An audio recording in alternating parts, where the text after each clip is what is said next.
again, Virat doing Virat things, because if he's given a chance, he was dropped at when he was on 10, I think. So when he's given that chance, he doesn't let go. He'll be furious with himself because, again, he was so close to that 100 but wasn't meant to be. Well, and not only that, he'll be furious that he didn't go and hammer it in. They might have reached 370, 380 had he stayed there. I think that is something which he should be more bothered about. Again, very interesting, because right now, the two players that I'm watching very carefully, and obviously they play very in the same way. They're very playing. David Warner and Virat Kohli are playing percentage cricket. Once they get a chance, if they've got that chance and somebody's allowed them to get past that 5, 10, 15 run mark when they're finally set, they're not taking chances. And they're not taking chances because both of them are extremely fit. Virat, obviously, super fit. They'll run, they'll take their ones, they'll try and get twos, they'll try and push the bowling around, they'll try and work the field around. So they're playing super percentage cricket, and I think that's what Virat is doing so well. Again, once that first chance is gone, it's a riskless innings. He's not taking chances. No sixes for him. 11 fours, no sixes for him. He's not taking chances, waiting for the bad ball. And that's why he'd probably be upset with himself that, that's just one slower that he didn't read and just popped up to, It's the template that India kind of need to play with, though, that what we saw today, because when Shami's coming in at 8, that's the template they have to use. They can't afford to go all guns blazing too quickly. They have to have those periods of play where they're going to consolidate if they lose an early wicket or 2 early wickets. Because with Shami in at 8, you saw, yes, he can find the boundary. Yes, Bumrah can find the boundary on the odd occasion, but they will do it once every 10 innings. They won't do it 3, 4, 5 times. So they have to play at that sort of tempo, whereas by the time they reach the 40th over, much like South Africa, when they're only 1, 2, 3 down, they can really push on then, and they have the players with the ability to do that. It wasn't Surya's day today, but it was Shreyas's day. And Jadeja's more than capable, if not, one of the better number 7s around. So after that, there's not much. So they have to be a little bit cautious through that early period up to the 30th over. And I think that's the template that I see success for India.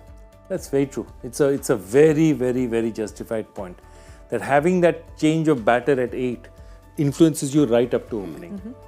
And which is what Rohit was saying even from the start of the tournament. The one reason he wanted Shardul at 8 was he wanted to bat in a particular way up front.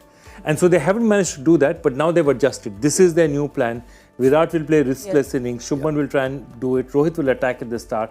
So they've adjusted to the roles Shami, with Shami batting at 8. But they're absolutely right. They cannot take chances till a particular time. And again, India would have probably liked to come to that 40th over with 3 down instead of 4. But, that's the template that India is going to play with. But it's a better side now. I think it's a better side. Obviously, it's a much better side when Hardik is back in, I think. But it's a better balanced side having those 5 bowlers. So I don't mind them playing the way they're playing now because of that option that it gives them with the 5 bowlers. So I think it's the best place to be. So what happens when Hardik comes back? Who goes out? Surya goes. Surya goes. Yeah. Surya goes and Hardik becomes your 6th bowler, and that's it. And if he bowls, he bowls. If he doesn't have to bowl, there's no issue. Okay. But Joyda, I wanted to just understand, so Virat's gotten an 85, he's gotten out on the 95 and an 88 this World Cup. So I know people say we don't go for the records, we don't think about the hundreds, but there is a lot of discussion on that 49th and 50th 100. So do you think that plays on the mind of players as great as him as well? It plays on everyone's mind. It's a huge milestone, plays on mind, but I think it will play on your mind. I think he's telling himself that none of this is important. I mean, what Virat will want to dearly do is that period, post 2011, then the Champions Trophy, we haven't had a major ICC tournament. We haven't won a major ICC tournament. And I think that's what will be driving him, because both he and Rohit are, looking where more of their careers in the past than is in the future. And they're saying this is the best chance. This is not as strong an Australian team as normally is, though they have turned up well. Okay, there's a big South Africa looking really strong, but none of the others are looking that great. Home conditions, we've just got to make it count. I think they are going, all that they're thinking about is just that. And I think they're very, very focused on that this is their best opportunity.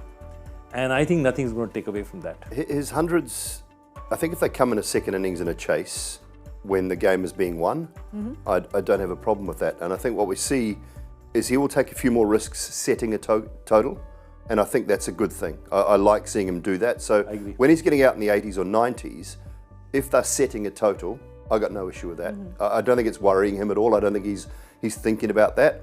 You know, when we go back to the earlier game when he and KL sort of dotted it round for him to get to the 100, I don't mind that at all because you're in a chasing situation and the game's won. It's under control. It's under control. I don't care about that in any situation. I mean, I was very critical of Daryl Mitchell in that India game. He dawdled his way to 100 and New Zealand lost all momentum when they were batting first. They lost it in the first 10 overs. They were 3 down early, then they gained it all back, and then from 89 to 100, he dawdled his way with dots. The guy at the other end was pushing ones, and they lost all momentum going into the last 10 overs, and India grabbed it all back. New Zealand should have got in excess of 300 in that game. So batting first, you've got to take more risks. Batting second, absolutely. I do not care. I don't care if it takes you 15 balls to get 5 runs to get to 100 if you win the game. As long as you made the chase safe. As long as you made the chase safe and won the game, no issue with that at all. So I like the fact that he's actually looking to take a few more risks, and I think he'll continue to do it because he understands it is more about winning than it is about those milestones.